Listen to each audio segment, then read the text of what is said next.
Hello, everyone. The basin of quality theories has arrived.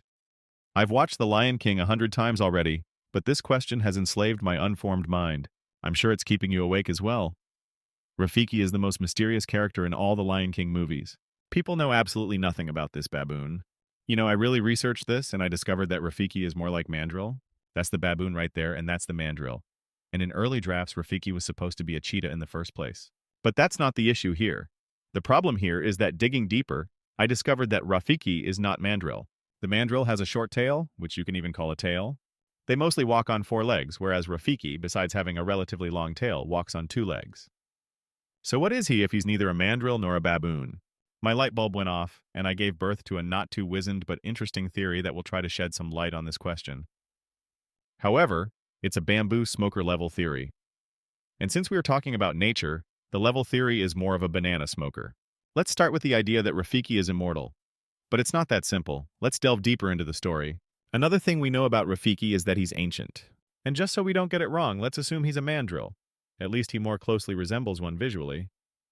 As you know, a mandrill lives for about 25 years, or only I know. One thing I'm somehow sure of is that Rafiki is over 25 years old. As far as I know, animals' ages differ from those of humans.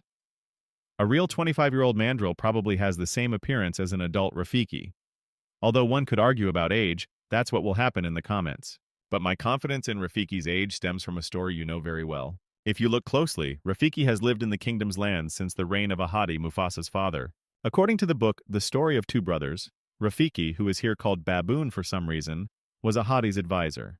This book tells us that Rafiki was a wanderer who left his land called Grass Walls and ended up near the ancestral rock.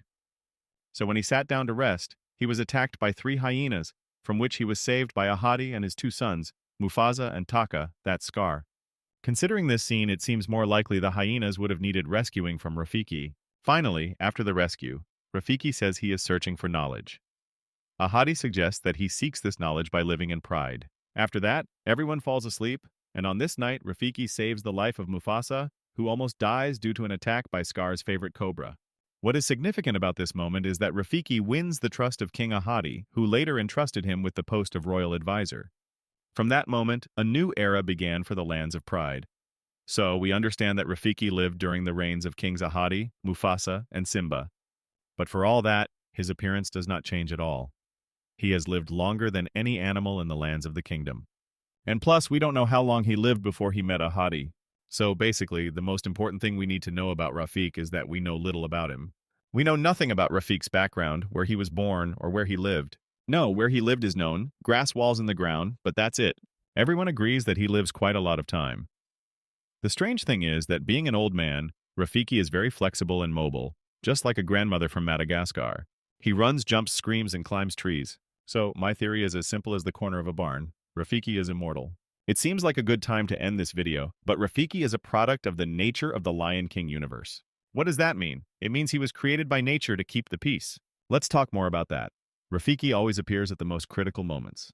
For example, the first time he appears is during Simba's birth. Some animals even give way and worship him, showing their respect. Then, we see him after Mufasa's death when Scar became ruler. And we see his reaction to all of this. I mean, he realized where this was going, and as a result, the lands of Pride were left without water or food.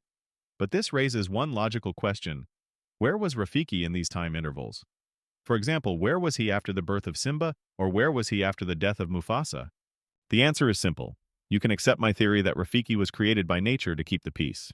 Pride, Mufasa, and Simba are not the only kingdoms in this world. Ancestral Rock is the kingdom's throne in the Central Kingdom, but other small prides exist here.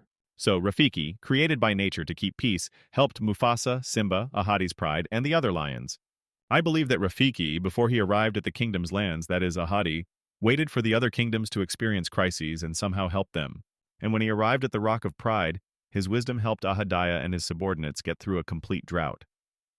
As I said, Rafiki was always present at the most critical moments in the lands of the Pride.